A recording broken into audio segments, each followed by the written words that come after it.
this piece of magic kryptonite looking material makes every single watch around the world work. So your watch, all the watches around the world have a piece of this in there. It's quartz crystal. Now, what I just find so fascinating about this, apart from the fact I just bought this for 160 pesos, which is, £6, something like that. People think this just oscillates on its own. It doesn't. It has an amazing property called piezoelectric. If I pass a current through this crystal, it will oscillate mechanically. It will literally jiggle backwards and forwards, flex. Now, depending on the size that I cut this crystal, will give me the resultant oscillation. So nearly all crystals in your watch, in watches all around the world, are cut to exactly the right size, very, very small, so that they oscillate at 32,768 times a second. So 32,768 human seconds, we could call one quartz crystal second. So when you have that number, if you divide it by 2, 15 times, you get to 1. So if you made this oscillate at, 1,000 times a second and divided that by 2, you wouldn't get to 1 eventually. So the 32,768 is like a sweet spot for watches to be very accurate. A watch can be out 2 or 3 seconds a year. That's it. So this crystal is in every single watch. Yes, now they have microcontrollers and microchips with transistors that oscillate at the same frequency to give you the same output, but nothing will ever be as accurate as this in nature. This is just nature at its finest, at its most harmonic, in my opinion. So I think a lot of people don't really realize that, I used to search a lot for how mobile phones work, and it's really hard to understand.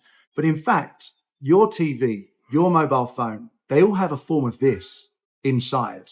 So this piezoelectric property works both ways. One, if you apply a voltage, it would mechanically stress and oscillate.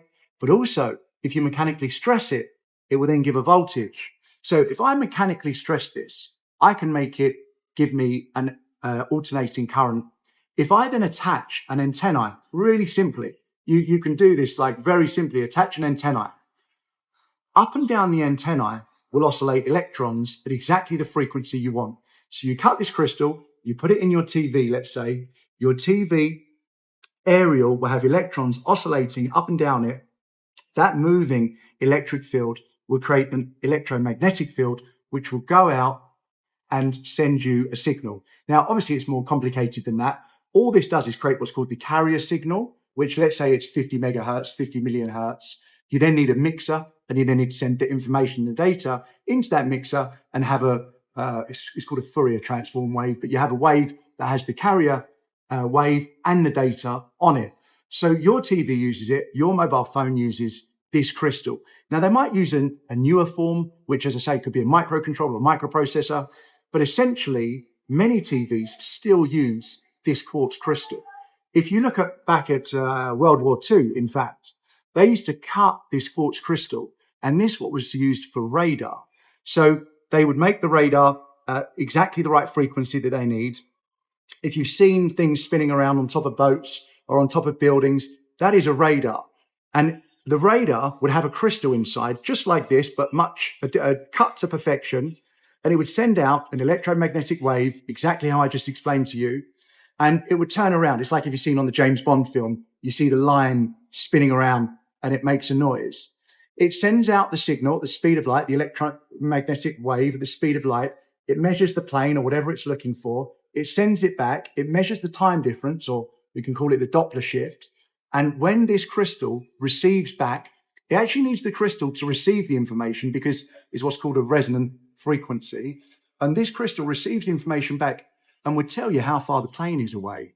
I mean, this is just insane. And this is a natural thing that you can get anywhere. And I don't think people realize how important quartz crystals are for mobile phones, for TVs, for anything based on time or communication that doesn't use a wire.